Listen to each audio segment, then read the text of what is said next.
Auzubillahi minasyaitonirrajim. Bismillahirrahmanirrahim. Assalamualaikum warahmatullahi wabarakatuh. Waalaikumsalam warahmatullahi wabarakatuh.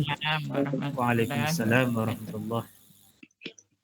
Alhamdulillahirabbil alamin wassalatu wassalamu ala asyrofil anbiya'i wal mursalin sayyidina Muhammadin wa ala alihi wa sahbihi ajmain.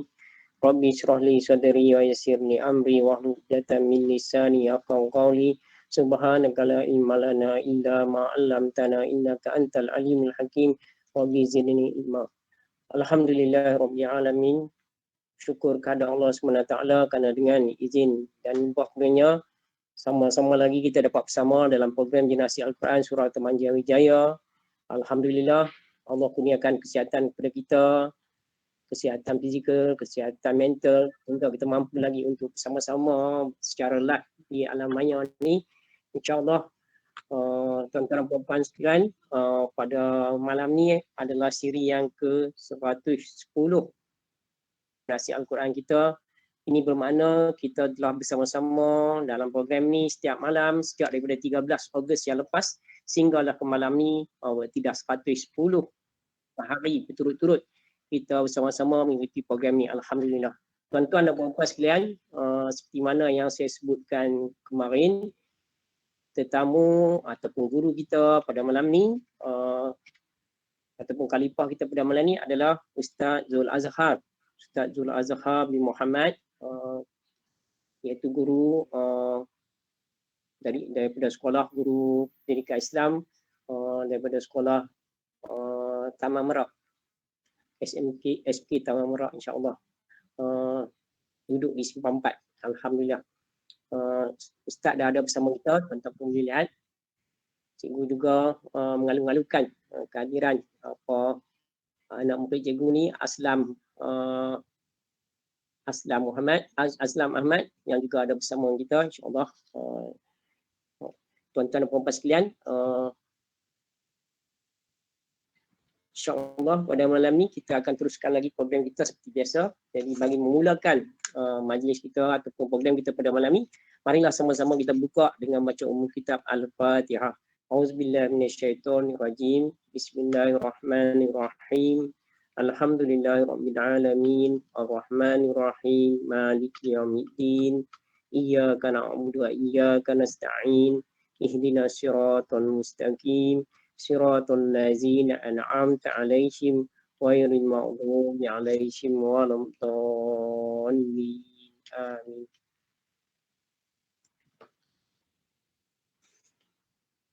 Tuan-tuan dan puan-puan, sekali lagi bersyukur kepada Allah SWT, kita dapat sama-sama lagi meneruskan program kita pada malam ni.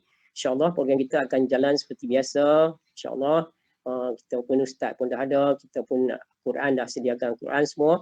Jadi kita akan jalankan program ni dalam 3 segmen, di mana segmen yang pertama kita akan sama-sama membaca Al-Quran mengikut bersama-sama dengan bacaan ustaz, iaitu kita menggunakan kaedah seperti mana kita membaca surah Yasin. Ada khalifah, jadi ustaz akan jadi khalifah, ustaz akan memperdengarkan bacaan Al-Quran dan kita akan ikut di rumah kita masing-masing. Dan kita gunakan di mana setiap malam kita membaca 2 muka surat Al-Quran bersambung-sambung hingga insya-Allah kita dengan hajat untuk khatam Al-Quran dalam siri yang ke-302. Malam ni baru siri yang ke-110. Jadi banyak lagi siri yang kita akan ikuti, di mana dalam kiraan saya kita perlu masa sehingga 10 bulan untuk khatam Al-Quran kalau setiap hari kita baca Al-Quran 2 muka surat. Jadi dalam program ni kita nak lazimkan supaya kita membaca Al-Quran setiap hari. Memang kita percaya semua tuan-tuan dan puan-puan membaca Al-Quran setiap hari. Ada yang baca 1 juzuk, 2 juzuk, 3 juzuk dan sebagainya. Tetapi melalui program ni apa yang kita buat adalah kita baca Al-Quran secara tertib mengikut bersama-sama dengan baca ustaz. Jadi setiap malam kita jumpa ustaz yang berbeza-beza, yang berlainan, insya-Allah. Jadi secara tak langsung kita juga dapat berkenalan dengan ramai tenaga pengajar ataupun dai ataupun pendakwah ataupun guru-guru agama yang dapat kita kenali setiap hari, insya-Allah, daripada seluruh negara. Alhamdulillah. Jadi itu adalah kita punya tujuan yang pertama kita. Tujuan yang kedua kita mengadakan program ni ataupun slot kedua dia adalah kita akan mendengar tazkirah yang akan disampaikan oleh guru kita dalam slot yang dinamakan sebagai slot full time. Full time maksud dia kuliah jam 10. Jadi program kita ni memang kita adakan sejak daripada mula, bermula pukul 9.25 tu adalah sampai 9.35 tu adalah untuk ahli jemaah join Google Meet ni. Kemudian kita akan bermula pada 9.35. Jadi lebih kurang pukul 10 tu nanti tazkirah akan yang mulakan. Jadi kita mohon kepada Ustaz Zul Azhar Muhammad untuk meneruskan, selesai saja baca Al-Quran, minta teruskan seperti macam mana PPD buat dulu. Kita PPD selalu buat Pejabat Pendidikan Daerah, Seorang Persatuan ataupun JPM Pulau Pinang, Sektor Pendidikan Islam selalu buat program kultik, kuliah 3 minit ataupun kulim kuliah 5 minit. Jadi kami fikir nak panjang sikit, kami namakan dia Kulten. Jadi itulah cerita ada main perkataan Kulten. Lepas tu hari tu ada satu tetamu kita, dia tukar jadi Kulten tu jadi kuliah jam 10 sebab tengok jam memang dekat pukul 10. Tu sejarah dia. Alhamdulillah. Tuan-tuan dan puan-puan sekalian, jadi minta Ustaz terus saya sambung nanti selepas selesai baca Al-Quran. Selesai program segmen Kulten, kita akan sambung dengan saya akan buka majlis ni kepada ahli jemaah untuk berinteraksi dengan guru kita. Jadi tuan-tuan nak berkenalan, nak bertanya khabar, nak bertanya soalan, nak berkongsi maklumat, nak buat pengumuman dan sebagainya, kita alu-alukan. Tetapi hanya terhad untuk beberapa orang saja mengikut kesesuaian masa yang ada, insya-Allah. Itulah kandungan program kita. Semoga Allah SWT mempermudahkan urusan kita pada malam ni dan program kita akan dapat berjalan dengan baik dari awal sehingga akhir, insya-Allah. Jadi sekali lagi saya mengalu-alukan kehadiran tetamu kita semua, tuan-tuan dan puan-puan sekalian, khususnya guru kita pada malam ni, Ustaz Al-Fadil Ustaz Zul Azhar bin Muhammad. Jadi puan-puan, kalau dah ada Al-Quran, insya-Allah malam ni kita akan sambung bacaan penutup pada surah Yunus. Iaitu kita akan baca lagi 3 ayat daripada surah Yunus yang terakhir, iaitu ayat 107 sehingga 109. Kemudian kita akan sambung lagi surah yang baru, surah yang ke-11, iaitu surah Hud, ayat 1 sampai 12. Itulah yang terdapat pada muka surat 221 dan juga 222. Jadi tuan-tuan buka Al-Quran, muka surat 221 dan 222. Jadi dia mengandungi dalam muka surat tersebut ada surah Yunus, penutup surah Yunus dan pembukaan surah Hud. Jadi kita akan baca semua ayat di situ. Jadi insya-Allah tuan-tuan dan puan-puan, kalau tuan-tuan yang tidak berada di rumah, tidak ada Quran di tangan, jadi tuan-tuan boleh tengok apa presentation ayat-ayat yang berkenaan untuk tuan-tuan baca di kereta dan sebagainya, insya-Allah. Jadi tanpa melengahkan masa lagi, saya dengan ini silakan Al-Fadil Ustaz Zul Azhar bin Muhammad untuk meneruskan program kita. Silakan Ustaz. Bismillahirrahmanirrahim. Assalamualaikum warahmatullahi taala wabarakatuh. Alhamdulillahirabbil alamin. Wassalatu wassalamu ala asyrafil anbiya'i wal mursalin sayyidina Muhammadin wa ala alihi wa ashabihi ajma'in. Subhanaka la ilma lana illa ma 'allamtana innaka antal alimul hakim. La haula wala quwwata illa billahil aliyyil azim. Amma ba'd. Terima kasih kepada Al-Fadhil Cikgu Abdul Rahim selaku pengacara majlis, yang saya muliakan seluruh para jemaah, tuan-tuan, penduduk Taman Jawijaya. Alhamdulillah, pertama sekali syukur pada Allah SWT pada malam yang mulia ini. Sekali lagi kita diberikan kesempatan untuk bertemu dalam ruangan maya ini untuk kita mengadakan program generasi Al-Quran. Program tu lah cikgu ya. Program bacaan Al-Quran dan tazkirah anjuran surau Taman Jawijaya. Jadi terlebih dahulu saya ucap kalimah terima kasih pada pihak Ustia Surau lah yang menjemput saya, khususnya Cikgu Abdul Rahim yang menjemput saya bersama dengan tuan-tuan dan puan-puan pada malam ini. Baik, saya rasa kita teruskan dengan program kita. dengan bacaan Al-Quran pada muka surat 221 dan 222. InsyaAllah kita mulakan sekarang. Bismillahirrahmanirrahim. A'udzu billahi minasy syaithanir rajim. Bismillahirrahmanirrahim. Wa in yamsaska Allahu bidurrin fala kashifa lahu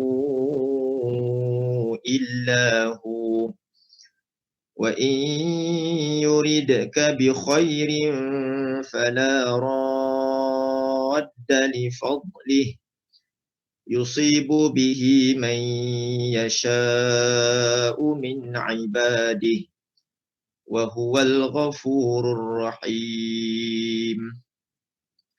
Qul ya ayyuhan nasu qad ja'akumul haqqu min rabbikum faman ihtada fa innama yahtadi li nafsihi wa man dhalla fa innama yadhillu 'alayha wa ma ana 'alaykum biwakil. Wattabi' ma yuha ilayka wasbir hatta yahkum Allah wa huwa khairul hakimin. Bismillahirrahmanirrahim. Alif Lam Ra. Kitabun uhkimat ayatuhu thumma fussilat min ladun hakimin khabir. Alla ta'budu illallah innani lakum minhu nadhirun wa bashir. Wa anistaghfiru rabbakum thumma tubu ilayhi yumatti'kum mata'an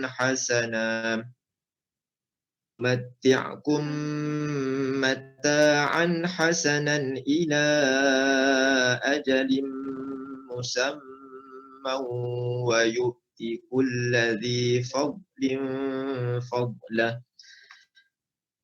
Wa in tawallaw fa inni akhafu 'alaykum 'adzaba yawmin kabir. Marji'ukum wa huwa 'ala kulli syai'in qadir. Ala innahum yasnuna sudurahum liyastakhfu minhu ألا حين يستغشون ثيابهم يعلم ما يسرون وما يعلنون إنه عليم بذات الصدور. وما من دابة في الأرض إلا على الله رزقها يعلم مستقرها ومستودعها كل في كتاب مبين. وهو الذي خلق السماوات والأرض في 6 أيام وكان عرشه على الماء ليبلوكم أيكم أحسن عملا ولئن قلت إنكم مبعوثون من بعد الموت ليقولن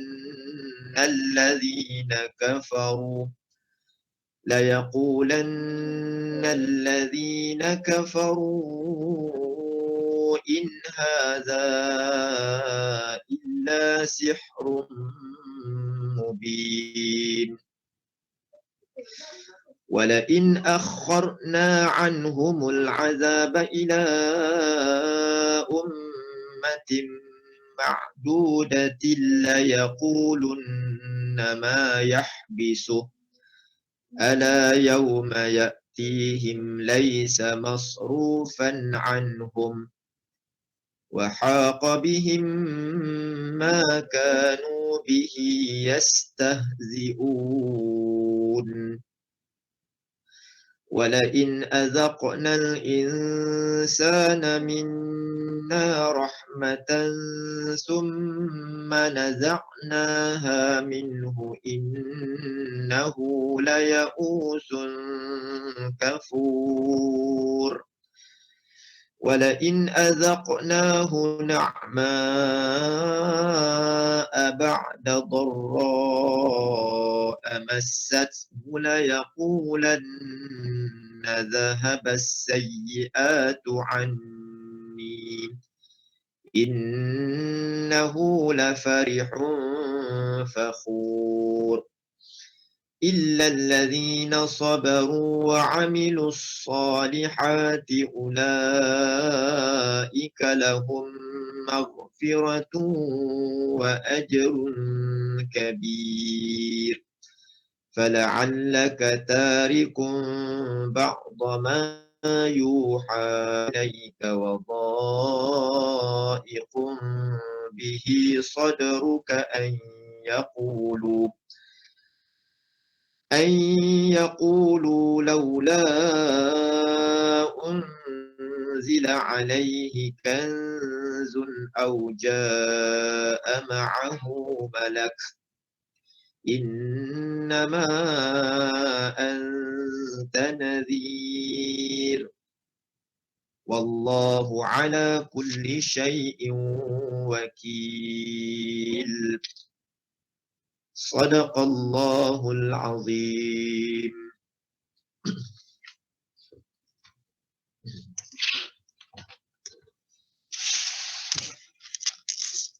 Bismillahirrahmanirrahim. Alhamdulillah Rabbil Alamin. Assalatu wassalamu ala ashrafil mursalin wa ala alihi wa sahbihi ajma'in. Tuan-tuan sidang jemaah yang dirahmati Allah sekalian, alhamdulillah selesai kita membaca ayat-ayat suci Al-Quran. Mudah-mudahan bacaan kita ini menjadi sebahagian daripada amal soleh kita yang menyebabkan insya-Allah Allah memberikan kepada kita syafaat Al-Quran itu, kerana Nabi SAW menjanjikan Al-Quran ini sebahagian daripada syafaat yang paling besar pada hari kiamat nanti. Berdasarkan hadis Nabi SAW, Nabi sebut Iqra'ul Quran fa innahu ya'ti yaumal qiyamah syafi'an li ashabihi. Maksudnya Nabi kata, bacalah Al-Quran, sesungguhnya ia akan datang kepada tuannya pada hari akhirat nanti syafi'an, untuk memberi syafaat kepada ashabihi, kepada tuan-tuannya. Jadi Al-Quran yang kita baca di atas dunia ini tidak sia-sia, tetapi Al-Quran ini akan datang semula mencari kita pada hari akhirat. Dia akan cari balik tuannya, tuan yang selalu membaca dia, tuan yang selalu menghafalnya, tuan yang selalu mengulang kaji, mentelaah, membaca, mentadabbur ayat-ayat tafsir Al-Quran, terjemahan, baca dan belajar tafsir Al-Quran. Dia akan cari balik tuannya pada hari kiamat. Jadi mudah-mudahan dengan istiqamah kita, dengan kita membaca Al-Quran melalui program ni, Al-Quran yang kita baca setiap malam ni akan mencari kita untuk dia beri syafaat, pertolongan kepada kita insya-Allah. Tuan yang dirahmati Allah sekalian, yang saya muliakan semua tuan-tuan haji, puan-puan haja, para ustaz yang ada di sini. Insya-Allah pada malam ni saya nak berkongsi dengan tuan-tuan semua tentang satu hadis Nabi sallallahu alaihi wasallam yang saya kira hadis ini sangat penting untuk kita fahami dan kita hayati dan kita cuba amalkan dalam kehidupan kita. Yang diriwayatkan oleh seorang sahabat Nabi yang masyhur yang bernama Sayyidina Abdullah ibn Abbas radhiyallahu anhuma.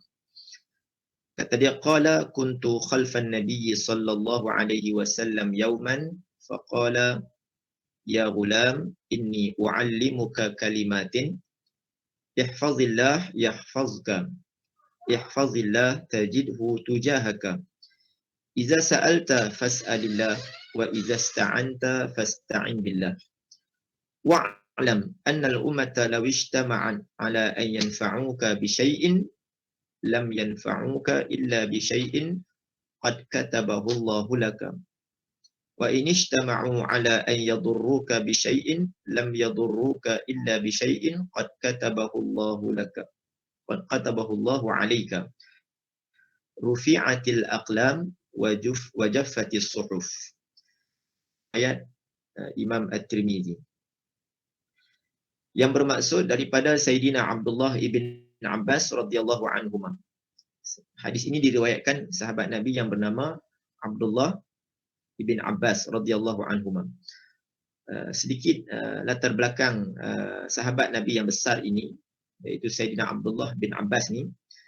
Beliau adalah merupakan sahabat Nabi dan juga beliau mempunyai pertalian saudara dengan Rasulullah sallallahu alaihi wasallam sendiri, iaitu dia ni adalah sepupu dengan Nabi.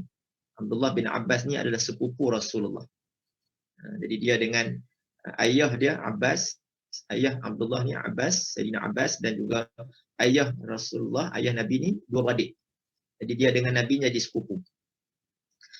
Walaupun Sayyidina Abdullah dengan Nabi ni sepupu, tapi jarak usia di antara dia dengan Nabi ni jauh. Dalam riwayat menyebutkan ketika Rasulullah wafat, Sayyidina Abdullah bin Abbas ni baru berusia 13 tahun. Maknanya Nabi wafat ketika umur Nabi 63, Abdullah bin Abbas baru berumur 13 tahun. Jadi masih kanak-kanak. Kalau anak kita ni baru tingkatan 1, 13 tahun. Tapi walaupun jarak usia yang jauh, tetapi hubungan dia dengan Nabi tetap sebagai Rasulullah pernah mendoakan khusus untuk Sayyidina Abdullah bin Abbas menjadi seorang yang faqih ilmu tafsir Al-Quran, dan keberkatan doa Nabi itu akhirnya setelah wafatnya Rasulullah, Abdullah bin Abbas ni menjadi seorang pakar rujuk di kalangan para sahabat di dalam ilmu Al-Quran, di dalam ilmu tafsir Al-Quran. Kalau kita membuka lembaran kitab-kitab tafsir Al-Quran, khususnya dalam tafsir-tafsir yang muktabar, contohnya dalam tafsir Ibnu Katsir, kita akan sering kali bertemu dengan pendapat Abdullah ibn Abbas di dalam menghuraikan ayat-ayat Al-Quran. Jadi itu antara salah satu keberkatan doa Nabi. Nabi doakan dia jadi orang alim, orang faqih, orang yang memahami Al-Quran.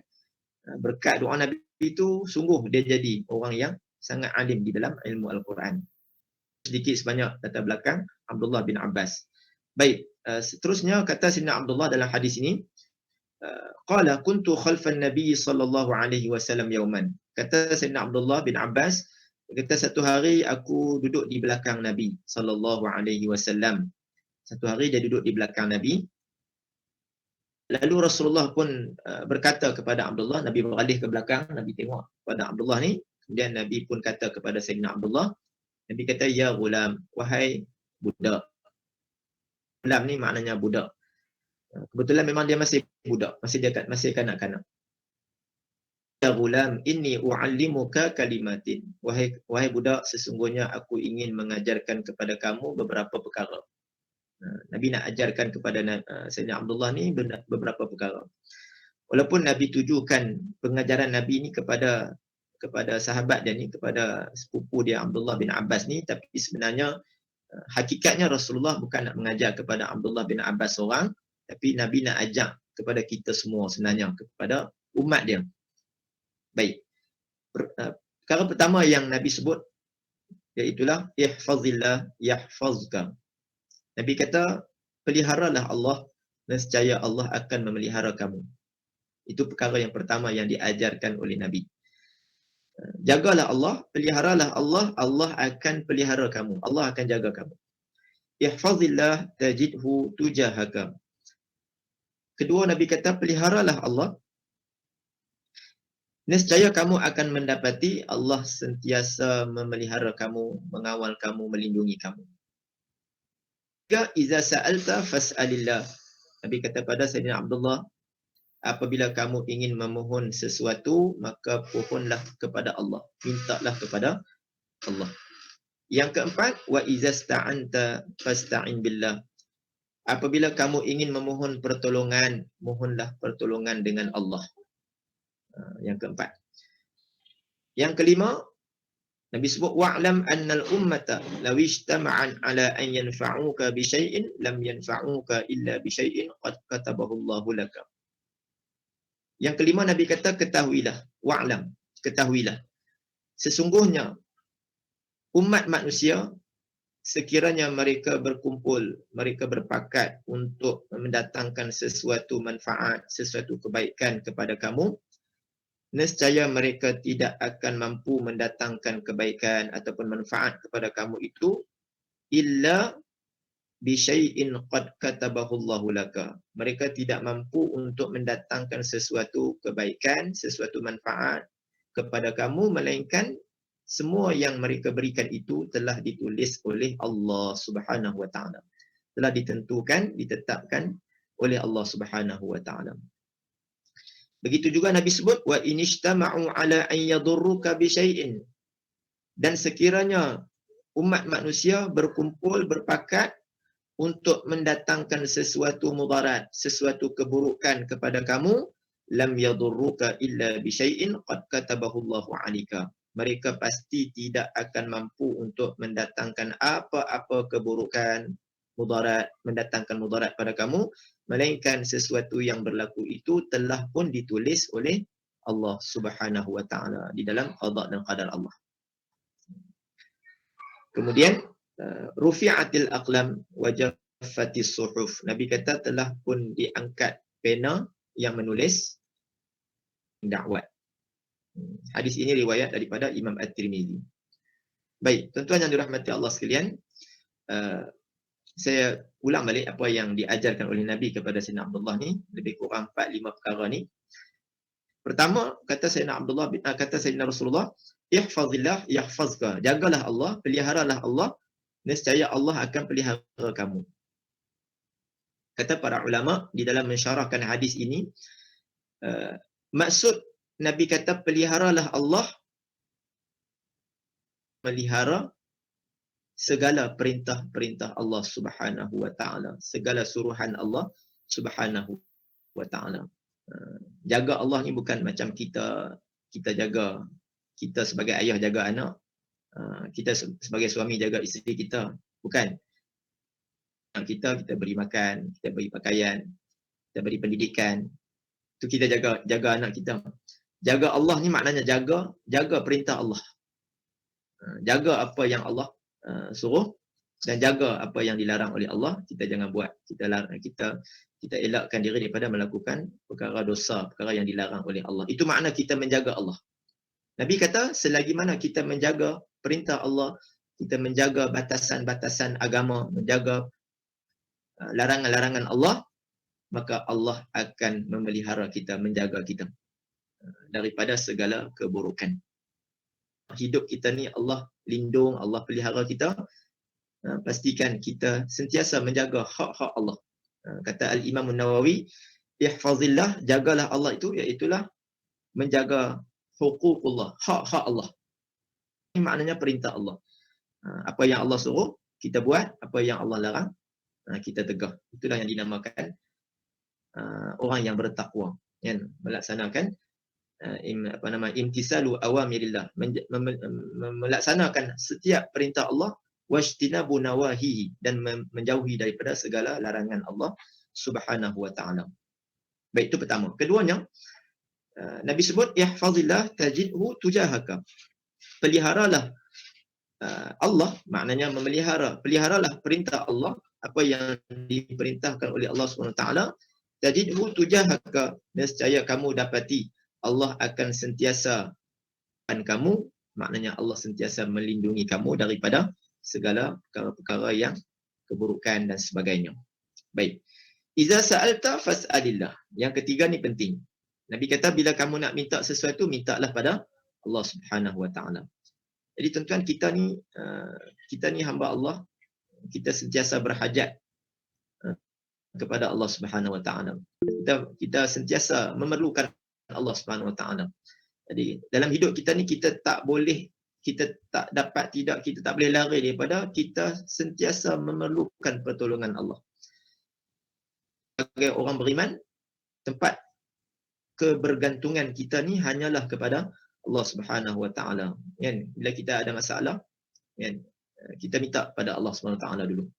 Lepas tu barulah kita minta pada manusia, kan, kepada orang yang mungkin kita boleh minta pertolongan dan sebagainya.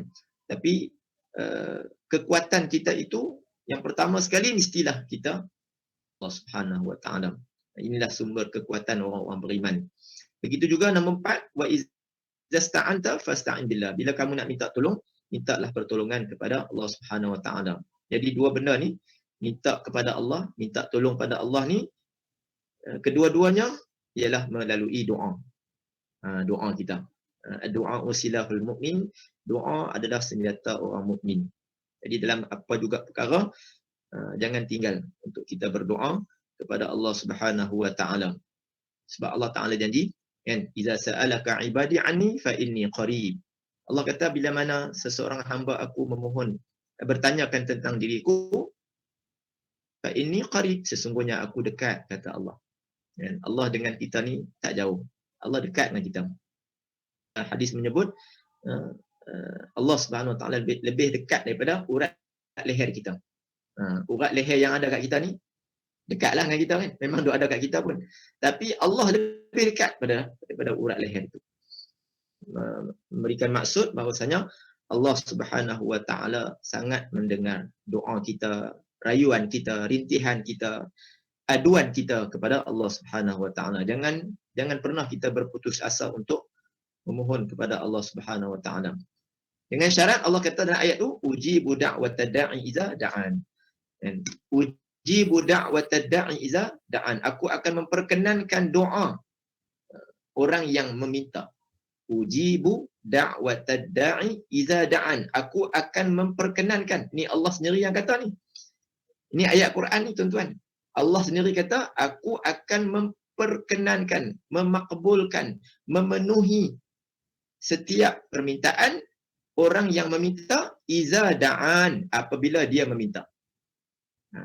Jadi maknanya Allah Subhanahu Wa Taala sentiasa tunggu doa daripada hamba-hambanya. Allah kata minta aja aku akan bagi. Minta saja aku akan beri. Minta aku beri. Minta aku bagi. Jadi jangan kita pernah jemu untuk minta pada Allah Subhanahu Wa Taala. Dalam bab doa ni kadang-kadang kita yang kadang-kadang dia rasa putus asa bila dia doa, dia rasa apa yang dia minta tu Allah tak bagi. Kan? Apa yang dia hajatkan tu mungkin Allah tak makbulkan. Kita memahami dalam konsep berdoa ni, sesuatu yang kita minta, nombor satu, apa yang kita minta Allah pasti akan bagi. Kita kena yakin. Persoalannya, mungkin Allah Subhanahu Wa Taala belum memberikan apa yang kita minta. Kedua, mungkin Allah Subhanahu Wa Taala beri yang lain daripada yang kita minta. Kan? Mungkin kita minta nak murah rezeki, nak kaya, nak duit banyak, nak kekayaan, nak hidup senang. Mungkin kita dah minta yang tu pada Allah, tapi Allah tak bagi kita kesenangan dari sudut harta benda, kemewahan, tapi Allah bagi kita kebahagiaan. Mungkin Allah ganti yang lain. Ataupun Allah bagi kita kesihatan. Kan? Hak kita minta tu tak dapat, tapi kita tak pernah minta pun untuk Allah bagi kita sihat. Tapi Allah bagi kita sihat. Maknanya Allah gantikan dengan sesuatu yang lain yang mungkin yang Allah berikan pada kita tu lebih baik daripada hak kita minta. Yang kadang-kadang itulah yang kita tidak perasan. Rupanya selama ni yang Allah beri pada kita tu itulah yang lebih baik daripada yang kita duk minta pada nikmat sihat. Kan, walaupun dah pencen, alhamdulillah sihat. Cik Ibrahim. Sihat, alhamdulillah. Duduk pergi panjat bukit.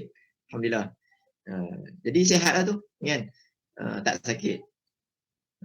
Kalau Allah tarik nikmat sihat ni, tuan-tuan, Allahu Akbar. Macam mana kita tengok sahabat-sahabat kita, kawan-kawan kita yang sakit. Ini habis, Allahu Akbar. Kan, habaklah doktor pakar mana, klinik pakar mana, hospital pakar mana sampai. Kan, duit ni tak sahabat lah, dah puluh-puluh ribu dah habis. Kan, semata-mata nak mencari kesihatan, tapi Allah belum beri kesihatan pada dia. Tapi kita tuan-tuan sihat. Kan, sekupang tak keluar duit kan, untuk beli ubat. Alhamdulillah kan. Jadi rezeki Allah bagi melalui sihat tubuh badan. Tapi Allah tak bagi kita dari sudut kemewahan. Tapi itu sudah cukup. Allah menganugerahkan kebaikan pada kita. Baik. Allah Subhanahu Wa Taala. Yang seterusnya, yang ini juga penting. Yang ini adalah konsep qada dan qadar. Nabi SAW mengajarkan kepada Sayyidina Abdullah bin Abbas, ketahuilah kalaulah semua manusia berkumpul berpakat untuk nak mendatangkan sesuatu kebaikan, satu perkara yang manfaat kepada kamu, Nabi kata mereka tidak akan mampu untuk mendatangkan manfaat kepada kamu, melainkan telah ditetapkan oleh Allah Subhanahu Wa Taala. Begitu juga kalau manusia berkumpul untuk mendatangkan keburukan kepada kamu, mereka pasti tidak mampu untuk mendatangkan keburukan apa-apa, melainkan kalau berlaku juga itu telah pun ditakdirkan di dalam qada dan qadar Allah Subhanahu Wa Taala. Rufi'atil aqlam, pen telah pun diangkat, dan wajafatis suhuf, maknanya dakwat pena yang menulis qada dan qadar pun telah pun kering. Itu maknanya Nabi nak mengajarkan kepada kita supaya kita ni beriman dengan qada dan qadar Allah Subhanahu Wa Taala. Apapun yang berlaku pada kita, kita kena yakin bahawasanya itu telah pun ditentukan di dalam qada dan qadar Allah. Sama ada kita dapat kebaikan, keburukan, ataupun kita dapat musibah lah. Keburukan ni maknanya mungkin musibah, ujian, bala bencana yang Allah takdirkan berlaku. Kita dapat nikmat ke, kita dapat kita kata apa, musibah ke, itu semua di atas qada dan qadar Allah Subhanahu Wa Taala. Dan saya teringat dalam satu hadis Nabi pernah sebut, Nabi kata ajaban di amril mu'min, sesuatu yang sangat istimewa kepada urusan orang mukmin, inna amrahu kulluhu khairun, sesungguhnya setiap urusan orang beriman ni khair, semua baik. Nabi kata satu benda yang istimewa pada kita sebagai orang beriman ni, setiap yang berlaku pada kita ni, Nabi kata semua khair, semua baik.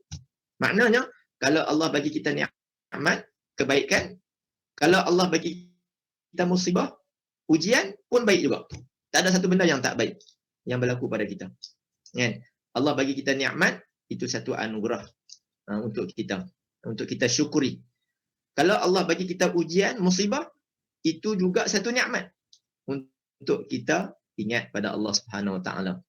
Ujian musibah ni kebiasaannya manusia akan ingat kepada Allah Subhanahu Wa Taala. Lazimnya manusia ni bila diuji, dia akan ingat pada Allah. Dan bila kena musibah, akan teringat nak baca Yasin, hajat. Waktu kena musibah ni doa panjang. Kan? Doa panjang, zikir panjang, wirid panjang, doa masya-Allah sampai meleleh air mata. Kan? Kerana waktu tu kena musibah. Kan? Tapi kalau time tak kena musibah, mungkin doa tak apa panjang sangat. Kan? Doa lebih kurangnya. Kalau tak kena musibah, tak teringat pun nak sembahyang hajat. Kan? Nak sembahyang hajat untuk apa?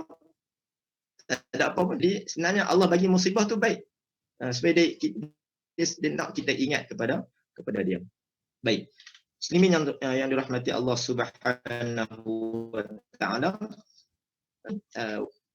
dalam konsep kita beriman dengan qada dan qadar juga, ada lagi satu perkara yang penting sebagai orang beriman, iaitu kita kena yakin dengan Allah, dan kita kena berserah diri dengan Allah Subhanahu Wa Taala, ataupun kita sebut sebagai tawakal. Kita banyak kena bertawakal pada Allah Subhanahu Wa Taala. Dan saya nak kongsikan dengan tuan-tuan satu zikir yang Nabi SAW baca, dan zikir ini juga adalah zikir yang diucapkan oleh Nabi Allah Ibrahim AS.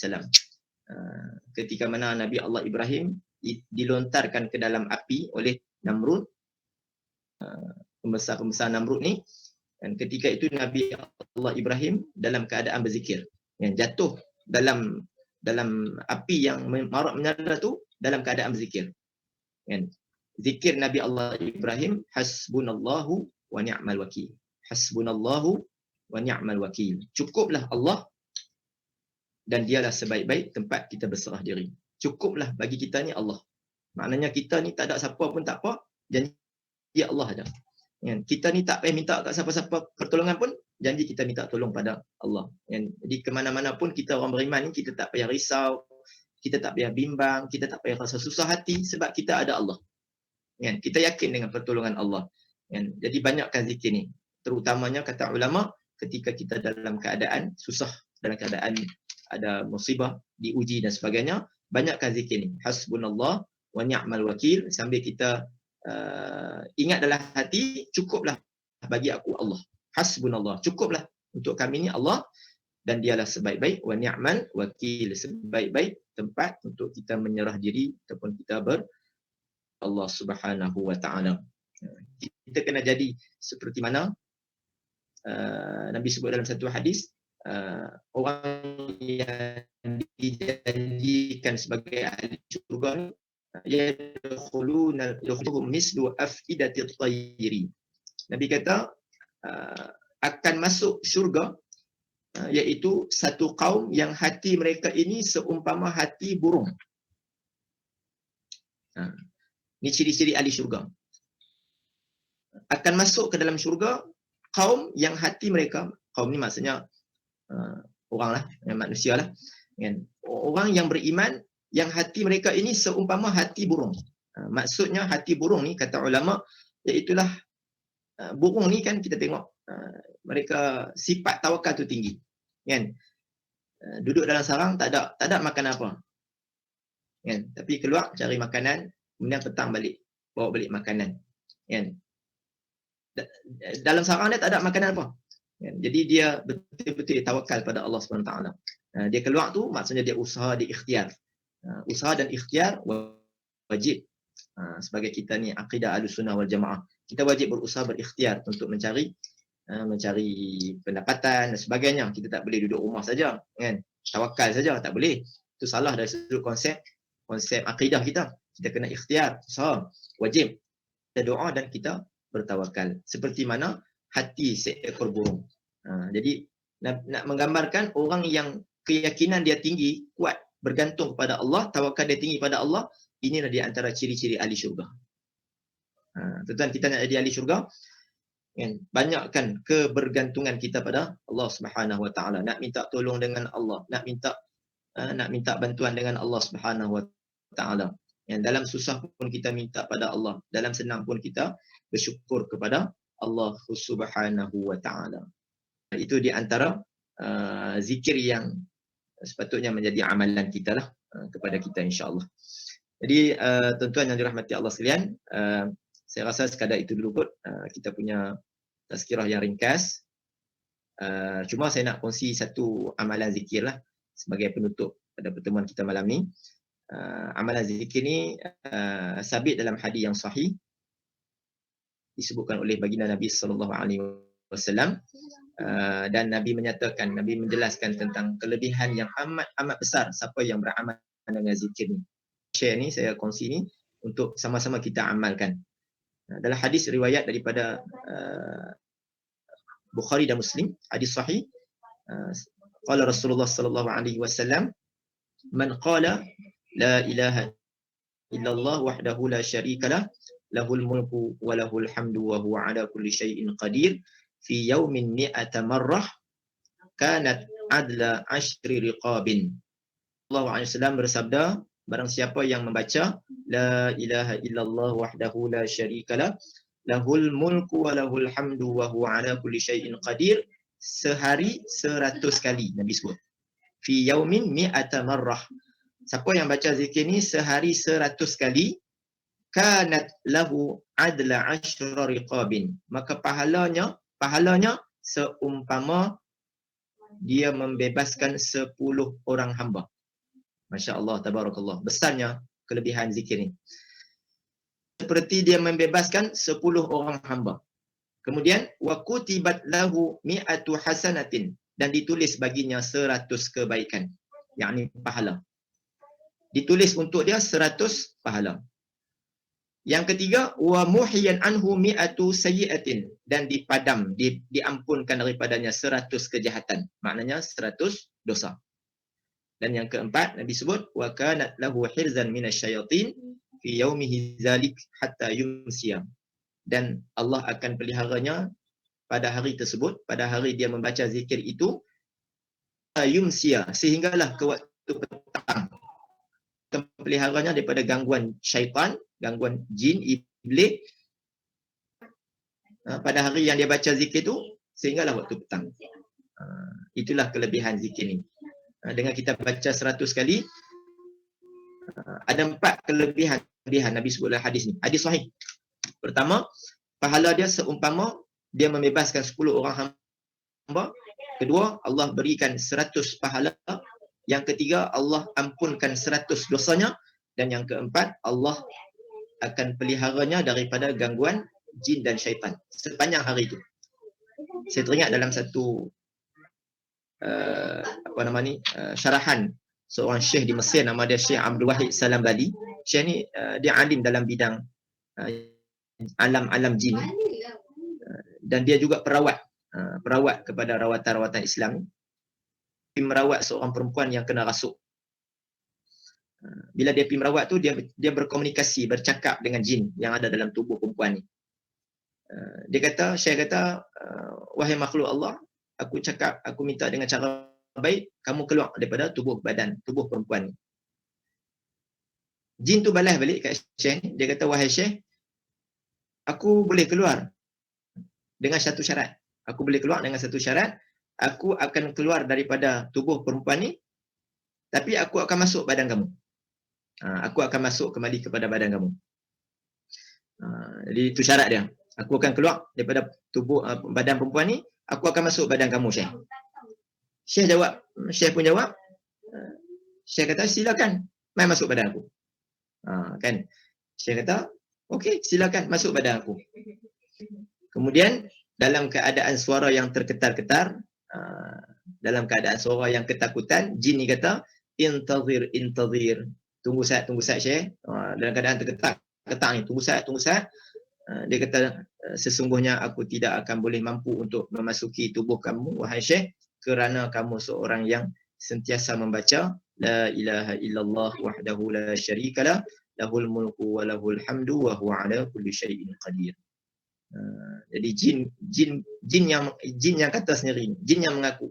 Jin kata, aku tak boleh masuk badan kamu kerana kamu selalu hari-hari baca ni, la ilaha illallah wahdahu la syarikalah, lahul mulku wa lahul hamdu wa huwa ala kulli syai'in qadir. Akhirnya jin memang tak boleh masuk. Jadi Syekh kata, benarlah apa yang telah disabdakan oleh Nabi, siapa yang baca zikir ni, Allah akan jaga dia daripada gangguan syaitan pada hari tersebut. Jadi tuan-tuan, ibu-ibu, ayah-ayah sekalian, zikir ni selain daripada menjadi amalan kita, amalan harian, zikir ni juga sebenarnya menjadi kita. Jadi benteng, pagar yang kukuh untuk diri kita. Jadi kalau adalah di kalangan kita lah, isteri kita ke, anak-anak perempuan kita ke, yang selalu kena kacau ni, kena ganggu lah, kena histeria ni, Allah ni, tentang suruh dia baca zikir ni. La ilaha illallah wahdahu la syarikalah, lahul hamdu wa huwa ala kulli syai'in qadir. Baca sehari 100 kali. Lebih tak apa, lebih lagi bagus. Tapi paling kurang 100 kali sehari. Kata ulama, paling kurang sebaiknya baca pada waktu pagi lah. Lepas subuh ke, waktu duha ke, bila-bila masa yang kita free, baca. Baca sikit-sikit pun tak apa. Baca 20 dulu ke, betul berhenti, lagi sambung pula 20. Jadi bagi cukup 100. Allah, anak-anak kita ke, siapa-siapa yang selalu duk kena ganggu, kena rasuk ni, insya-Allah berkat amal zikir ni, insya-Allah lepas ni tak kena ganggu dah. Lepas ni tak akan kena ganggu, tak kena kacau lagi dengan gangguan iblis syaitan ni. dengan berkat daripada amalan zikir ni. Jadi wallahu alam, saya rasa sekadar itu dulu perkongsian malam ni, insya-Allah memberi manfaat untuk saya sebenarnya yang bercakap di hadapan tuan-tuan dan juga untuk tuan-tuan semualah. Yang baik daripada Allah, yang silap salah saya mohon maaf. Astaghfirullahalazim. Assalamualaikum warahmatullahi wabarakatuh. Waalaikumsalam warahmatullahi wabarakatuh. Subhanallah, alhamdulillah, tuan-tuan dan puan-puan sekalian. Kita baru saja mendengar daripada Zul Azhar Muhammad dalam perkongsian pada malam ni, di mana kita dapat sama-sama mendengar bacaan Al-Quran yang dilantunkan oleh Ustaz Zul Azhar dengan secara tartil, dan kita dapat ikut bersama pada malam ni membaca 2 muka surat Al-Quran. Alhamdulillah. Seterusnya kita juga dapat mendengar tazkirah yang disampaikan oleh Ustaz, yang saya rasa banyak perkara-perkara yang isi-isi yang ilmu yang disampaikan kepada kita malam. Bermula daripada hadis yang disebutkan tadi, iaitu 6 perkara yang disebutkan dalam hadis tu. Seterusnya dengan Ustaz memberi bekalan kepada kita doa-doa, zikir-zikir yang boleh kita amalkan, dan yang kita sekarang ni rasanya dan kita semua memang rasanya dah ada di bibir kita. Contohnya la ilaha illallah wa la syarika lahu mulku wa lahul hamdu wa syamitu ala kulli syai'in qadir, itu kita baca selalu zikir selepas solat kan Ustaz. Jadi selalu solat orang baca 10 kali ya. Jadi sebagai pelinding, jadi kita boleh baca zikir tu 100 kali. Kalau dapat 100 kali, alhamdulillah.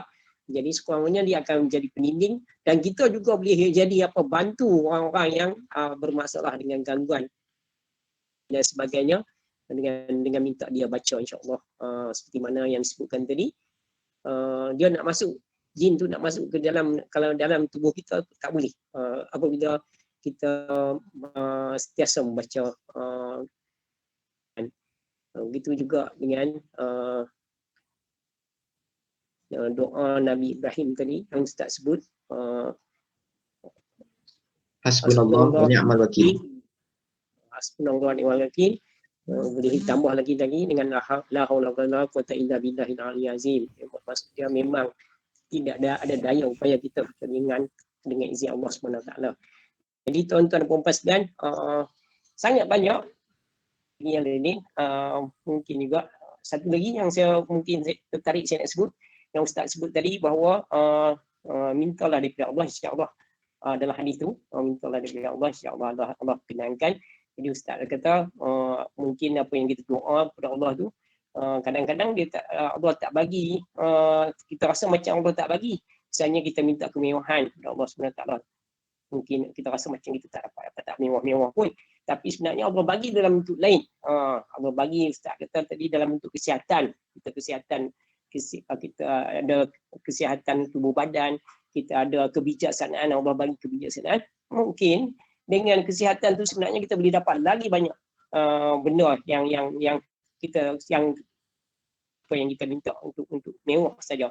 Tapi Allah bagi dengan kebijaksanaan dan kesihatan tu, kita boleh fikir memang kita akan dapat rezeki, cari rezeki setiap hari, mungkin rezeki yang secukupnya, dan yang lain kebijaksanaan kita dapat mencari perkara yang berfaedah, yang baik, yang akan memberi saham yang baik kepada kita di akhirat kelak. Saya rasa lebih kurang macam itulah yang saya nak sedikit komen daripada apa yang disebutkan oleh Ustaz. Jadi insya-Allah tuan-tuan dan puan-puan sekalian, seperti mana saya kata, setiap malam kita berjumpa dengan ramai ustaz-ustaz, dan daripada malam ni kita jumpa dengan Ustaz Zul Azhar. Sedikit saya nak maklumkan mengenai maklumat yang saya dapat daripada Ustaz. Maklumat Ustaz adalah Ustaz adalah orang Sungai Duri, Sungai Bakar ni, Seberang Selatan, asal daripada sini.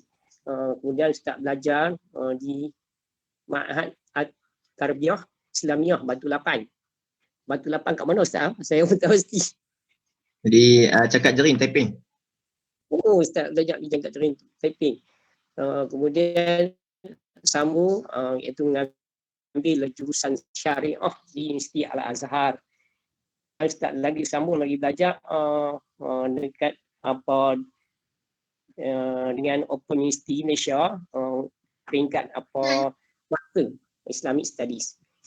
Sekarang ni dulu biasa pernah bertugas di SK Bukit Minyak dan sekarang ni di SK Taman Merak. Memang Ustaz di posting di Pulau Pinang daripada awal. Ataupun biasa Ya. Saya posting pertama di SK Bukit Minyak. Oh, untunglah. Orang ni kadang-kadang dah pisah bos Sarawak dulu. Alhamdulillah, dekat ya.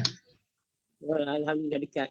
Jadi tuan-tuan dan puan, saya kenal Ustaz Zul Azhar ni kerana Ustaz memang mengajar di Masjid Daerah Seberang Selatan ni dalam kuliah setiap bulan ada jadi jadualkan Ustaz. Dan selain daripada itu, saya rupanya Ustaz ni pun saya kenal kerana Ustaz Zul Azhar merupakan adik kepada anak murid saya juga di sekolah tu Syekh Barabah. Zul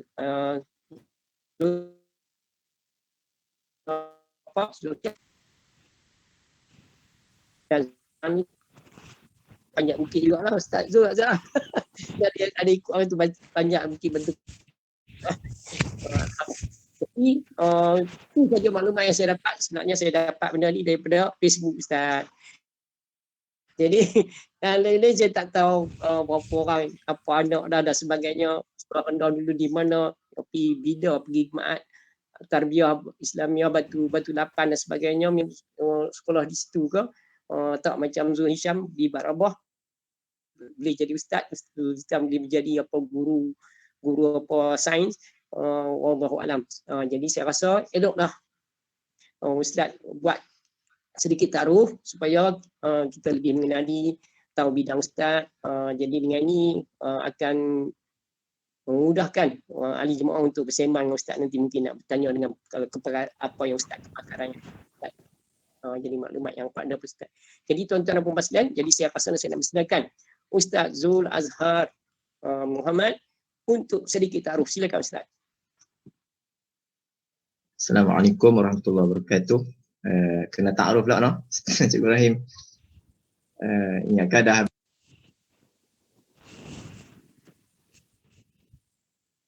Okey, saya memang berasal daripada Sungai Duri lah.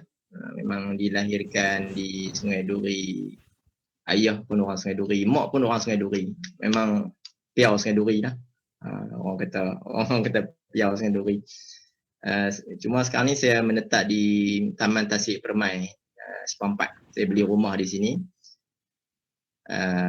Tapi dekatlah dengan Sungai Duri. Saya hampir setiap hari juga berulang alik untuk ziarah ayah. Ayah masih ada lah. Mak dah 3 tahun yang lepas. Saya memang sekolah rendah di sekolah SK Sungai Duri lah. Sekolah SK Sungai Duri sampai darjah 6.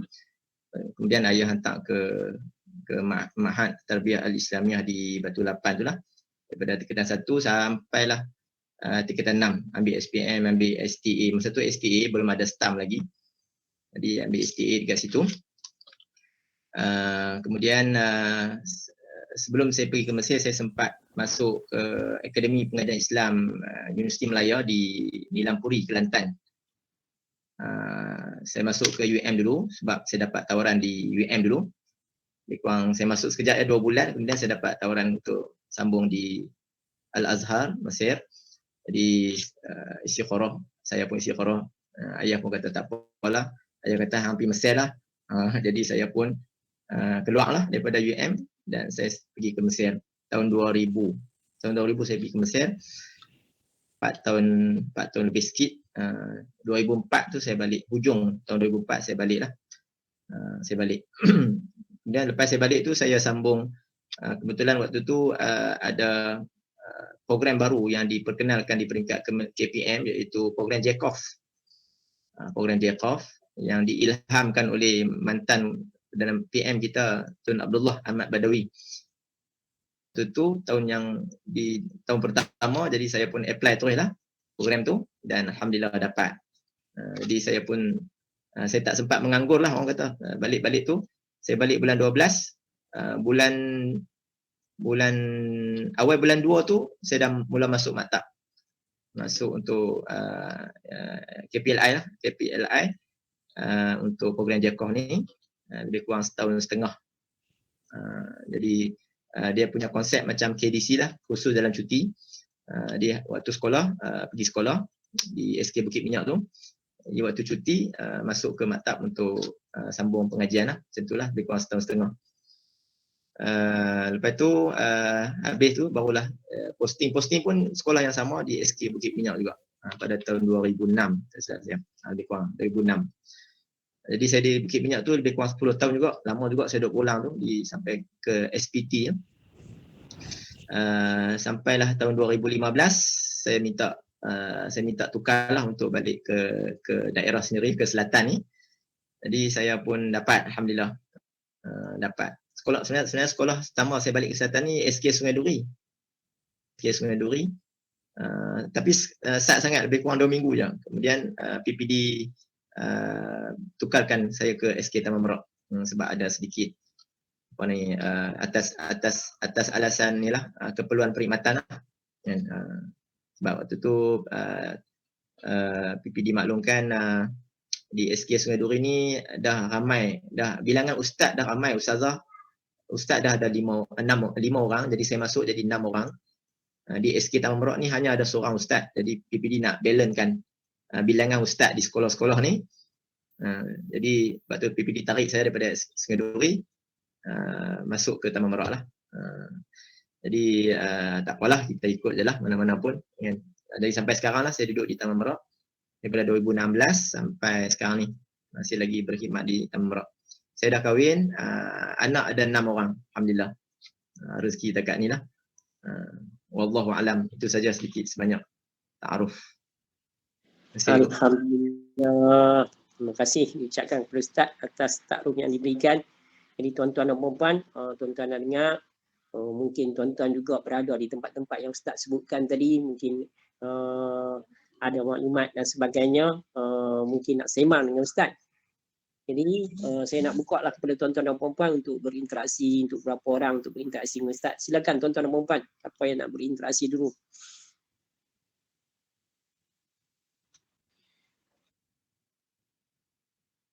Assalamualaikum Ustaz.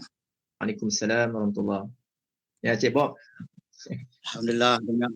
Ya. Alhamdulillah. Alhamdulillah. Seronok dengar ni, alhamdulillah. Ini di taman kami ni Ustaz. Saya ni tumpang Ustaz Haji Rahim ni. Taman kami ni di taman Kisiong, Minama dengan Rantau Damai. Dia memang bila kami sembahyang Jumaat panggil Ustaz nak tengok jiran ada perempuan duk jerit-jerit sepanjang ni. Dia orang perempuan lah banyak yang kena kan. Jadi pakat tak berani nak bantu bila dia naik syekh ni. Jadi yang tu lah, cuma yang tu tadi doa tadi tu Ustaz, zikir tu saya akan bagilah, tengok pesan kat depa. Tapi itulah bila ajak Tok Imam pergi, saya tak belajar. Pakat tak berani. Jadi saya pun Ustaz kata tadi, saya masih teringat lagi hadis tadi, kata Ustaz kata tadi, apa pun berlaku kat orang Islam ni semuanya baik, semuanya kebaikan. Tapi bila kita kena ni, jarang orang lelaki kena. Ramai orang perempuan kena kan. Jadi pandangan Ustaz lah, masih ada lagi di kawasan-kawasan saya ni, duduk seberang-seberang sini. Dari belah-belah Perak ni, je lahir pun tahu. Selalu kita berhati-hati semanjang nak makan. Hati-hati semanjang. Tu orang kata masih ada lagi apa yang pakai embus-embus ni, apa pakai buntang ni, apa belah-belah Perak tu. Saya pergi balik Tanjung Malim pun dia kata, "Cik, hati-hati cik nak kerja kedai." Apa santau? Jadi itu pandangan Ustaz tentang santau ni Ustaz. Wallahu a'lam. Baik, terima kasih pada Encik Bob. Saya terima kasih atas perkongsian ni. Jadi santau ni salah satu daripada sihir lah. Salah satu daripada sihir yang dibuat oleh yang melakukan syirik pada Allah SWT dengan perantaraan dan bantuan khadam lah. Khadam ni kita kata jin lah, jin-jin yang dijadikan khadam mereka ni. Kita sebagai orang mukmin ni sebenarnya apa yang saya belajar sikit-sikit lah dari sudut pagar diri ni, dia di antara salah satu benteng yang kuat, kukuh yang seseorang tu dia susah nak kena gangguan ni. Tak kira lah gangguan ke, santau ke, sihir ke sebagainya. Satu, dia dari sudut amalan dirinya kuat. Maksud saya dengan solatnya, dengan bacaan Al-Qurannya setiap hari, dengan zikirnya. Zikir pula dia ada satu zikir yang khusus dia buat, setiap hari dia buat. Ini di antara amalan-amalan yang secara tak langsung dia menjadi pagar. Maksudnya kalau ada orang dengki lah, iri hati pada kita, hantar santau ke, hantar apa-apa ke, sebenarnya dia jadi dia tumpul lah, bahasa kita tumpul. Dia tak lut, dia tak boleh makan. Itu salah satu yang guru saya maklumkan lah. Jadi sebenarnya dengan amalan kita ni, kita duduk semayang, kita tambah solat-solat sunat, kita rajin pula qiyamul lail, kita rajin dengan Al-Quran. Sebenarnya yang tu pun dah cukup sebenarnya. Seseorang tu memang kalau orang hantar santau pun insya-Allah tak kena, kan? Cuma untuk amalan yang lebih khusus lah, biasanya santau ni dalam makanan, atau kadang-kadang dalam, kalau tak makanan pun dia main, orang panggil santau angin. Yang saya tahu sikit-sikit lah, kan? Dia tak main dalam bentuk makanan pun, dia main dalam, dia hantar angin, kan? Jadi keadaan dia tak samalah kadang-kadang. Sebagai salah satu daripada amalan kita tadi yang saya sebut dalam hadis tadi, itu satu, la ilaha illallah wahdahu la syarikalah, lahul mulku wa lahul hamdu wa huwa ala kulli syai'in qadir. Selalu kita baca ada yuhyi wa yumit, kan? Tapi dalam hadis yang saya sebut tadi tidak disebut kalimah yuhyi wa yumit. Jadi kalau tak baca yuhyi wa yumit pun memang dia sabit dalam hadis. Kalau nak baca yuhyi wa yumit pun okey, boleh juga. Jadi kalau yuhyi wa yumit tu tambah panjang sikit lagi. Kalau nak kurangkan pendek sikit, tak payah sebut yuhyi wa yumit. La ilaha illallah wahdahu la syarikalah, lahul mulku wa lahul hamdu wa huwa ala kulli syai'in qadir. Maksudnya tak ada yuhyi wa yumit tu. Kalau nak baca pun boleh, tak ada masalah. Ada riwayat yang lain sebut. Okey. Kemudian yang keduanya, kalau boleh kita beramal dengan bismillah 7. Bismillah 7. Bismillahirrahmanirrahim, bismillahirkafi, bismillahirwafi, bismillahirma'afi, bismillahilladzi la yadurru ma'asmihi syai'un fil ardi wala fis sama'i wa huwas samiul alim. Bismillah ni kita baca setiap kali kita nak buat sesuatu, khususnya perkara yang melibatkan orang lain lah. Contoh macam kita masuk kedai makan lah, ya, kita masuk kedai makan, kita nak langkah masuk tu kita baca dulu. Kalau boleh kita nak baca, kalau sebelum kita nak makan pun kita baca lagi. Baca banyak kali pun tak apa. Kan? Bismillahirkafi, bismillahirkafi, bismillahirkafi, bismillahirwafi, bismillahirma'afi, bismillahilladzi la yadurru ma'asmihi syai'un fil ardi wala fis sama'i wa huwas samiul alim. Okey, itu bismillah 7. Satu lagi amalan, kita baca doa. Doa ni adalah maksud surat a'udzu bikalimatillahi tammati min syarri ma khalaq. Zikir maksurat ada. Kalau tuan-tuan yang selalu amalkan maksurat, memang biasa dah dengan zikir ni. A'udzu bikalimatillahi tammati min syarri ma khalaq. Bacalah jadikan amalan. Kalau boleh kita baca lepas solat, dan kita bacalah seperti mana kita nak masuk kedai makan ke, kita nak ke mana-mana urusan dengan orang yang kita tak kenal ke, yang kita rasa something dengan orang ni, dia tengok kita boleh macamnya, kan? Jadi untuk mengelakkan keburukan-keburukan daripada hati manusia ni, untuk mengelakkan benda-benda yang tak baik ni, kita benteng, kita pagar dulu diri kita dengan zikir-zikir dan doa-doa ni. InsyaAllah keberkatan doa ni akan menghalang kita daripada terkena gangguan-gangguan dan juga sihir ataupun santau tadi. Wallahu a'lam. Jazakallah Ustaz. Alhamdulillah, terima kasih kepada Haji Bukhari yang bertanya dan kepada jawapan Ustaz yang jelas dan terang. mengenai cara kita mempagar diri kita dengan apa menggunakan kaedah rawatan Islam.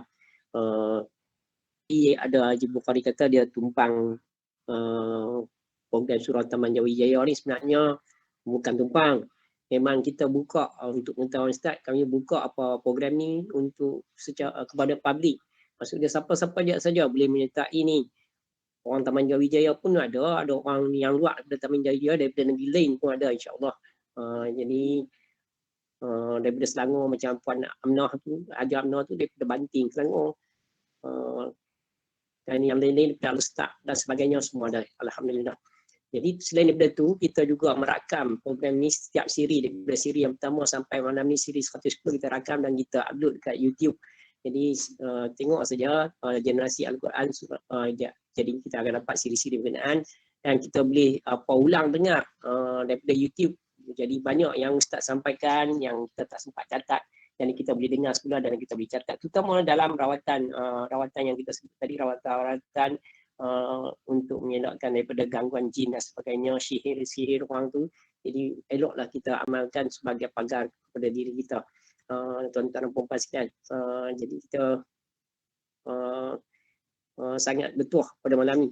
Tapi saya mungkin Ustaz ada ikuti apa belajar ke ilmu apa perubatan Islam ni? Ustaz ada belajar ke? Saya tak ikut secara khusus lah untuk ilmu rawatan Islam ni. Sama ada Darul Syifa ke. Saya memang niat nak belajar juga tapi belum ada kesempatan lagi sampai masa sekarang ni. Cuma ada sedikit amalan-amalan yang dapat daripada guru macam tu sajalah. Khusus macam Darul Syifa kena ikut kelas setiap minggu sampai dapat dia punya sijil dia. Belum lagi. Jadi tak ada pengalaman ubat orang ni lah Ustaz. Macam mana jin pegang kita. Ada ke Ustaz pengalaman bantu apa ubat orang? Secara tak rasmi tu ada lah. Tapi tak orang kata apa? Tak berapa sangat lah kan. Adalah pernah sekali dua orang minta tolong. Jadi saya pun sebenarnya saya beritahu saya tak belajar benda-benda ni tapi adalah sedikit. Jadi saya cuba buat jugalah. Jadi alhamdulillah ada yang boleh, ada yang tak boleh. Itu biasalah. Kadang-kadang berjaya. Kadang dia keluar, kadang dia tak mau keluar, dia ketegak. Orang kita ketegak kan. Yang tu kena bagi kat perawat-perawat yang lebih hebat lah, yang lebih handal lah kan. Jadi kita tak boleh lah setakat tu lah. Haja Salvia Sulaiman, silakan kalau ada nak berinteraksi dengan Ustaz. Terima kasih Tuan Haji Rahim. Assalamualaikum Ustaz.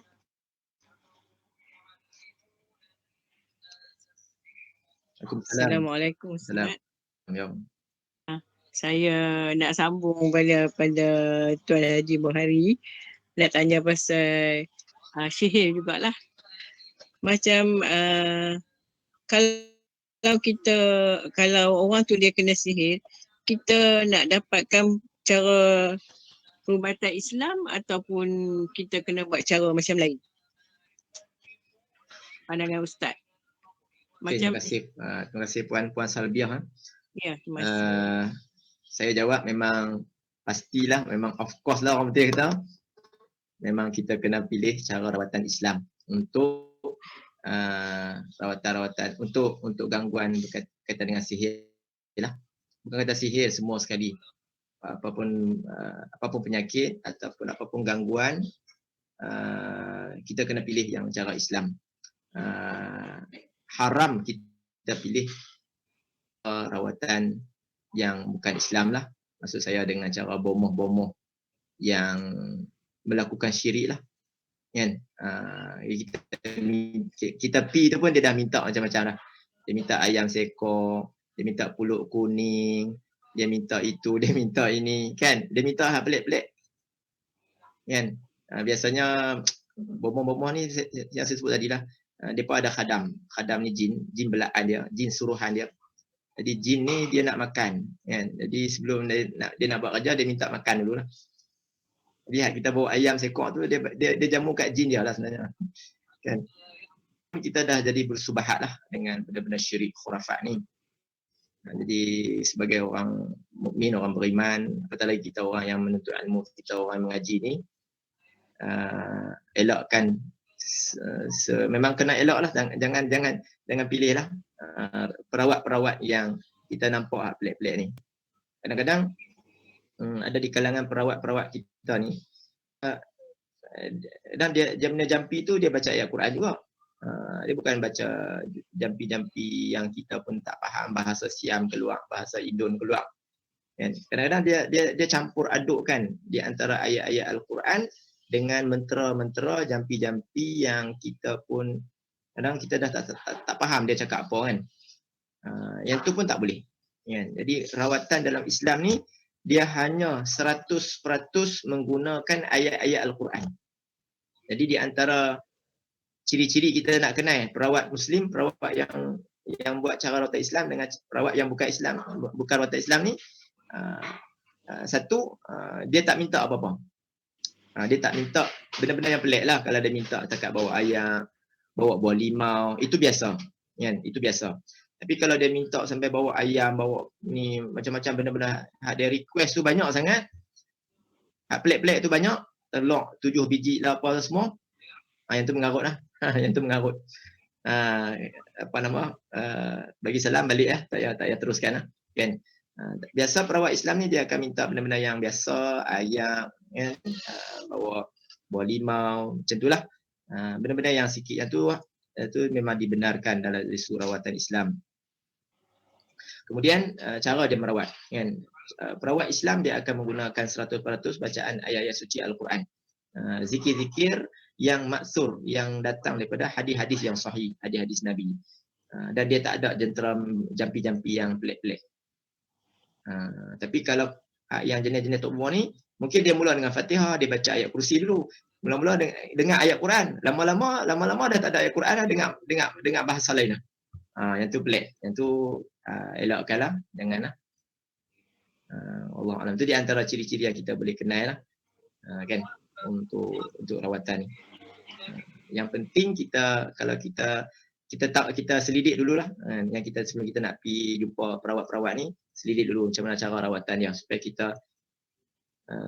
sebelum kita pergi, kalau kita dah pergi dah payahlah nak balik, segan nak balik kan, nak mencari alasan pula nak balik kalau tak jadi buat. Jadi itu saja respon saya lah. Terima kasih Puan Sabiah. Terima kasih Ustaz. Terima kasih Puan Sabiah, Haji Sabiah dan juga Ustaz atas jawapan yang diberikan. Kalau tuan-tuan ingat, ada seorang Ustaz kita dulu sebut mengenai rawatan ni, rawatan-rawatan yang berumur dan sebagainya. Ada yang mampu tunjukkan, misalnya kita dapat apa penyakit tu, dihantar, berumur kata ni dibuat oleh orang tertentu. Jadi orang tertentu dia boleh tunjuk gambar, nampak orang tu, nampak siapa yang pembuat dia. Jadi kalau tuan tengok apa yang Ustaz tu cerita. Ustaz tu cerita kata itu sebagai kita ni sepatutnya kita jangan percaya. Kalau tidak jadi masalah. Masalah maksud dia jin boleh menyerupa benda tu. Menyerupa sebagai orang dia bubuh, dia gambar supaya kita berpecah. Maksud dia orang yang sakit tu nanti dia akan kata orang yang dalam gambar tu yang buat pada dia. Sedangkan benda tu adalah mungkin syaitan atau jin iblis yang menyerupai saja nak bagi kita bergaduh antara sama-sama kita. Tu bahayanya. Jadi saya pun sebelum ni dia dengar juga orang cerita ada yang hebat, perubatan apa tradisional yang hebat sampai mampu ditunjuk gambar siapa yang kenakan kita. Kita boleh tengok, nampak dia ni yang buat aku. Jadi sedangkan Ustaz tu kata tak semestinya. Benda tu mungkin tak betul sebab jin boleh buat benda-benda macam tu. Jadi dia salah satu lagi cara dia nak memecah belahkan antara kita. Mungkin yang dia kata yang buat tu sepupu kita. Jadi tak pasal-pasal kita bermusuh dengan sepupu kita. Macam mana gambar tu boleh muncul di air ke, di mana ke, di cermin ke, boleh nampak gambar tu. Jadi siapa yang menyerupai benda tu? Jadi maksud dia jin dia buat sebagainya. Wallahu a'lam. Ustaz punya komen macam mana Ustaz mengenai perkara tu? Okey, yang tu berkaitan dengan tukang tilik ataupun bahasa kita orang kampung ni tukang menengok. Dalam bahasa Arab disebut kahin. Dalam hadis ada Nabi pernah sebut man ata kahinan fasaddaqahu. Saya tak ingat dia punya matan hadis tu, maksudnya lebih kurang barang siapa yang mendatangi tukang tilik ataupun tukang nujum lah kita kata, contoh filem bentuk nujum lah kan, dia boleh meramalkan apa yang akan berlaku ataupun dia boleh tahu apa yang perkara gaib ni. Siapa yang mendatangi kahin, tukang tilik ni, dan fasaddaqahu, dan dia membenarkan kata-katanya, kata-kata tukang tilik ni, Allah tidak akan terima amalannya selama 40 hari. Allah tak terima amalannya selama 40 hari. Jadi sembahyangnya, kalau kita puasa, kalau kita buat apa pun, semua amalan kita ditolak. Itu dari segi maksudnya kahin ni lah. Jadi kalau orang dulu-dulu ni, zaman dah makin berubah, moden dah, dia orang dah kurang dah sikit lah untuk pergi bahasa kita menengok lah kan. Dulu kalau hilang apa mesti nak pergi menengok, hilang rantai emas nak pergi menengok, hilang cincin nak pergi menengok, hilang motor pergi menengok kan. Dan biasanya tutup rumah ni dia habaq lah. Oh, dia kata rantai emas ni dia kata jatuh tapi duduk dekat rumah aja pun, kan, dekat rumah ya. Dia kata balik cari ada dalam rumah ya. Jadi bila balik cari sungguh ada jatuh bawah katil, contohlah kan, contoh. Jadi bila cari jumpa, dia akan kata, oh betul Tok Umar ni kata no, memang pandai sungguh dia ni. Waktu tu kita telah membenarkan kata-kata bomoh tu. Kita dah percaya kata-kata dia. Sedangkan biasanya tukang tilik ni, tukang menengok ni, tutup bomoh ni, dia tahu sesuatu yang hilang tu sebenarnya dengan perantaraan jin. Khadam depa lah. Jin tu yang akan tahu, yang akan bagi tahu di mana sekian-sekian tempat dan sebagainya. Makhluk Allah yang dia tahulah benda-benda gaib ni kan, benda gaib ni. Jadi sebenarnya bukanlah bomoh tu yang tahu kan. Jadi jin tu yang bisik kat dia. Kan? Jin tu yang bagi tahu kat dia. Dan memang betul lah dia kata, ada dalam rumah, balik jumpa, cari sungguh jumpa. Jadi kita pun kata, pandai Tok Umar ni no. Macam dia tak tahu aja. Jadi kita telah membenarkan kata-katanya. Jadi habislah amalan kita. Nauzubillah min dzalik. Dan kita juga termasuk orang yang telah pun syirik lah. Kan? Kita percaya kepada dia lebih daripada kita percaya pada Allah. Jadi kalau kata kita dalam bab kita hilang benda ni, dan apa yang patut kita sebagai orang Islam, orang mukmin, orang beriman buat ni, kita buat. Baca Yasin, sembahyang hajat. Itu je cara kita. Doa. Kalau kita ada hilang apa-apa, doa, ya Allah, aku hilang ni, ya Allah tolonglah pertemukan kembali, bagi jumpa balik. Allah Ta'ala. Kita buat baca sembahyang hajat. Setiap malam sembahyang hajat, kita baca Yasin. Itu je cara kita. Tak payah pergi menengok apa semua, tak payah. Kan? Benda tu semua menjauhkan kita dengan rahmat Allah Subhanahu Wa Ta'ala. Wallahu a'lam. Ustaz. Ni nak minta penjelasan lahir sekali. Ni oleh kerana sebut jin tadi Ustaz. Kita ni kadang-kadang rumah orang tua pun tak boleh pakat masuk dah. Tinggal lama. Jin ni ada jin Islam, jin tak Islam ni Ustaz. Macam mana nak kenal ataupun macam mana kita ni orang kata yang mana kita nak jadi kawan ke tak kawan ke, macam mana ke Ustaz? Baik.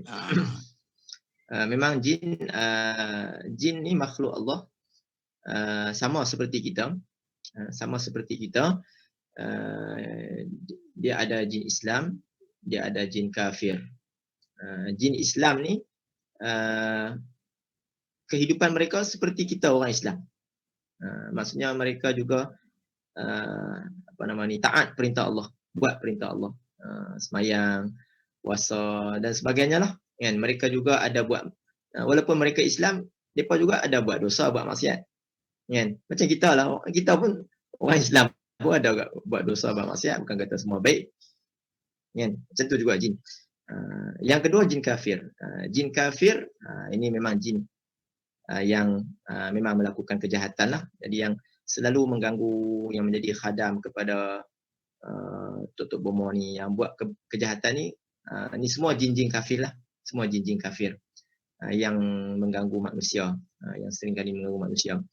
Jadi apa nama ni, cara kita untuk kita nak mengelak diri daripada gangguan-gangguan tadi ni yang saya sebut di awal tadilah, samalah. Kalau macam Cik Bukhari kata tadi, kalau kata rumah-rumah lama yang ditinggalkan ataupun rumah-rumah baru yang kita baru masuk, kita baru beli rumah, kita baru buat rumah, apa-apalah bangunan yang dah lama ditinggalkan, kita baru nak masuk balik, sebaiknya kita khatamkan sekali bacaan surah Al-Baqarah. Itu adalah di antara usaha kita untuk membebaskan kawasan itu daripada gangguan jin dan juga jin-jin jahat ni lah, jin-jin kafir ni. Sebab memang ada dalam hadis, kalau tak salah saya pun tak pasti tak ingat, apa nama ni, kelebihan surah Al-Baqarah ni, dia dapat menghindari diri kita, rumah kita ataupun tempat kawasan kita ni daripada gangguan makhluk-makhluk halus. Jadi kita baca, paling kurang kita khatamkan sekali surah Al-Baqarah. Surah Al-Baqarah ni ada dekat 3 juzuk. 2 juzuk lebih dekat 3 juzuk. Panjang sikit lah. Jadi kita baca. Kita bacalah. Kita baca seorang sikit ke, kita baca seorang-seorang ke, kita baca pekat-pekat baca anak-anak kita ke.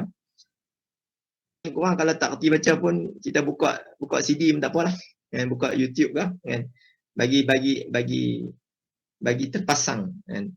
Buka volume bagi kuat sikit, bagi bacaan tu bergema dalam rumah tu, insya-Allah, kan. Insya-Allah kalau ada, memang ada pun bila kita dia tempat yang ditinggalkan, ada sebagian ulama sebut kalau lebih daripada 7 hari kita tinggalkan, kata rumah kita pun, kalau kita tinggalkan rumah kita 7 hari, akan ada makhluk lain yang akan duduk dalam rumah kita.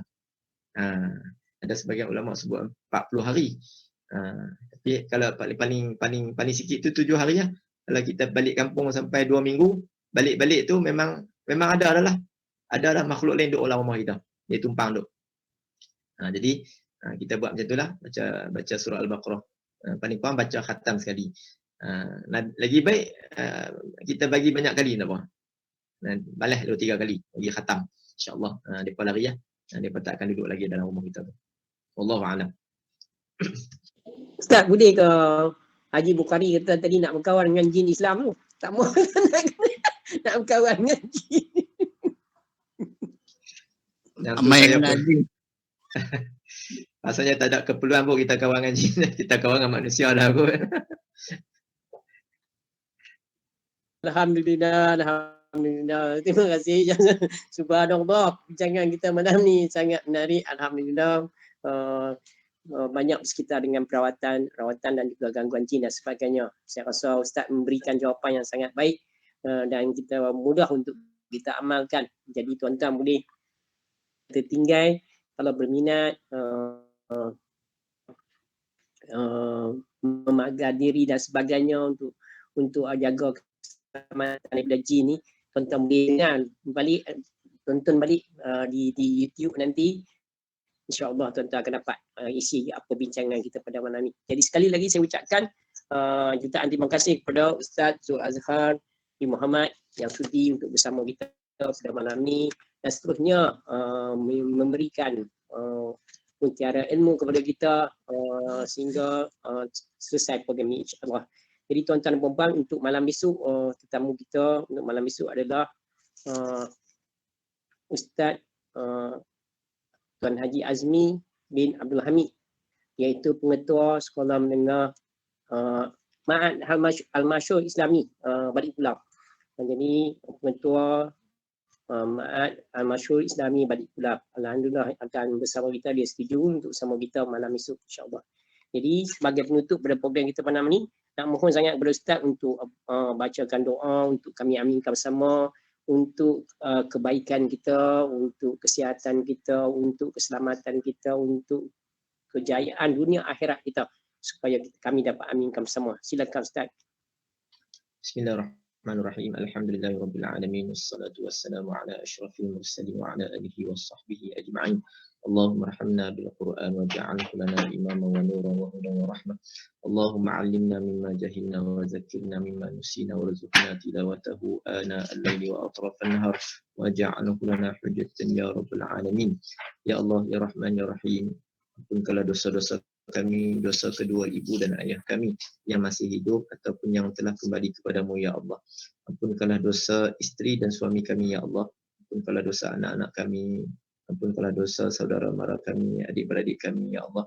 Ampunkanlah dosa jiran tetangga kami ya Allah. Ampunkanlah dosa guru-guru kami ya Allah. Ampunkanlah dosa seluruh kaum muslimin dan muslimat, mukminin dan mukminat ya Allah. Ya Allah ya Rahman ya Rahim, dengan rahmat-Mu ya Allah, dengan kasih sayang-Mu ya Allah, kami mohon kepadamu ya Allah, limpahkanlah rahmat kasih sayang-Mu ke atas diri kami ya Allah, keluarga kami, anak-anak kami ya Allah, masyarakat kami ya Allah, qarya kami ya Allah. Ya Allah ya Rahman ya Rahim, Engkau berilah kami kehidupan yang baik ya Allah, dunia dan akhirat. Ya Allah, Engkau lindungilah kami, peliharalah kami daripada segala keburukan, kejahatan ya Allah, segala musibah, bala bencana, mara bahaya yang boleh mendatangkan keburukan pada diri kami dan keluarga kami ya Allah. Ya Allah ya Rahman ya Rahim, Engkau berikanlah kebaikan kepada kami dunia dan akhirat ya Allah. Jadikanlah kami hamba-hamba-Mu yang beriman, yang taat, melaksanakan segala perintah-Mu ya Allah. Ya Allah, ringankanlah tubuh badan kami untuk mendirikan salat secara berjamaah. Ya Allah, ringankanlah tubuh badan anak-anak kami, keluarga kami ya Allah, untuk mendirikan salat ya Allah. Ya Allah, ringankanlah tubuh badan kami untuk melaksanakan segala perintah-Mu ya Allah. Pelihara diri kami daripada melakukan dosa dan maksiat padamu ya Allah. Campakkanlah rasa benci dan tidak suka untuk melakukan dosa padamu ya Allah. Ya Allah ya Rahman ya Rahim, Kau pilihlah kami di kalangan hamba-hamba-Mu yang akan mendapat syurga-Mu di hari akhirat kelak ya Allah. Ya Allah ya Rahman ya Rahim, Kau jauhkan kami dari Allah daripada api neraka-Mu ya Allah, daripada azab kubur-Mu ya Allah. Allahumma a'inna ala zikrika wa syukrika wa husni ibadatik. Allahumma أعنا على ذكرك وشكرك وحسن عبادتك. اللهم إنا نسألك الهدى والتقى والعفاف والغنى. ربنا عليك توكلنا وإليك أنبنا وإليك المصير. ربنا آتنا في الدنيا حسنة وفي الآخرة حسنة وقنا عذاب النار. وصلى الله على سيدنا محمد وعلى آله وصحبه وبارك وسلم والحمد لله رب العالمين. تقبل الله منكم. Inna تقبل يا كريم. Amin, amin, amin ya rabbal alamin. Tuan-tuan dan puan-puan sekalian, sampai setakat ini semula program kita pada malam ni. Sekarang dah pukul 11:04. Alhamdulillah, panjang program kita pada malam ni, tetapi sangat bermanfaat dengan ilmu yang disampaikan oleh Ustaz tadi. Jadi sekian saja program kita pada malam ni. Wabillahi taufiq wa hidayah. Wassalamualaikum warahmatullahi wabarakatuh. Jumpa lagi pada malam esok. Waalaikumsalam. Minta maaf semua. Assalamualaikum warahmatullahi wabarakatuh. Terima kasih Ustaz. Ustaz. Terima kasih Tuan Haji Rahim. Terima kasih. Assalamualaikum. Waalaikumsalam warahmatullahi wabarakatuh. Warahmatullahi wabarakatuh. Wa maghfiratuh.